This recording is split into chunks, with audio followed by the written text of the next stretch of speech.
यह कहानी एक शांत गांव और एक छोटे से दीपक की है, जो हमें सिखाता है कि असली ताकत अकेले रहने में नहीं बल्कि साथ मिलकर चलने में होती है।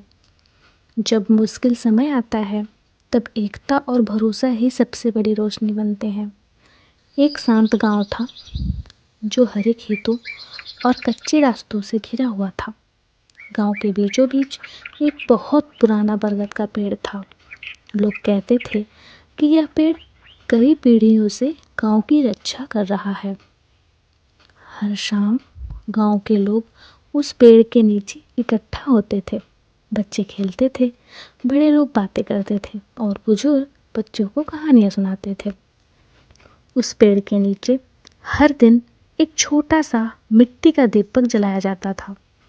यह दीपक सिर्फ रोशनी ही नहीं देता था, बल्कि लोगों को एक साथ रहने की याद भी दिलाता था। गांव के एक बुजुर्ग दादाजी हर शाम दीपक जलाते हुए कहते, यह सिर्फ तेल से नहीं जलता, यह भरोसे और साथ से जलता है। बच्चे यह बात पूरी तरह नहीं समझते थे, लेकिन उन्हें दीपक की रोशनी बहुत अच्छी लगती थी। एक दिन शाम को अचानक मौसम बदल गया। आसमान में काले बादल छा गए, तेज हवा चलने लगी। लोग डर गए और जल्दी जल्दी अपने घरों की ओर भागने लगे।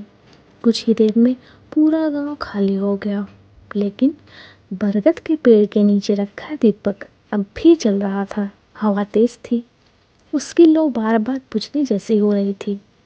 दीपक जैसे खुद से लड़ रहा था, अंधेरे से, हवा से, अकेलेपन से। पास ही मंदिर में कुछ और छोटे दीपक रखे थे। हवा के कारण वे भी कांप रहे थे। तभी एक दीपक बोला, अगर हम साथ जलें तो हवा से लड़ना आसान होगा। धीरे धीरे बाकी दीपक भी पास लाए गए। अब कई दीपक एक साथ जल रहे थे। उनकी रोशनी पहले से कई गुना ज़्यादा हो गई। हवा अब भी थी, लेकिन रोशनी अब मजबूत थी।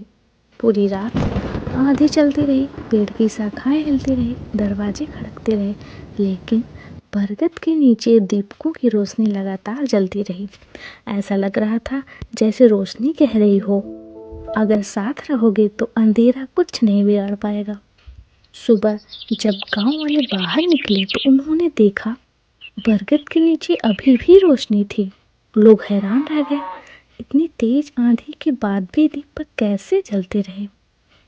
दादाजी मुस्कुराए और बच्चों को बुलाया। उन्होंने कहा, देखो बच्चों, एक दीपक अकेला था तो बुझने वाला था, लेकिन जब सब साथ आए तो रोशनी और बढ़ गई। उस दिन के बाद गांव में एक नई परंपरा शुरू हुई। हर घर से एक दीपक हर शाम बरगद के पेड़ के नीचे लाया जाता। धीरे धीरे वह जगह सिर्फ मिलने की ही नहीं बल्कि एकता की निशानी बन गई। बच्चे बड़े हुए, लेकिन उन्होंने यह परंपरा नहीं छोड़ी कि सालों बाद भी लोग अपने बच्चों को बताते, रोशनी बांटने से कम नहीं होती बल्कि बढ़ती है।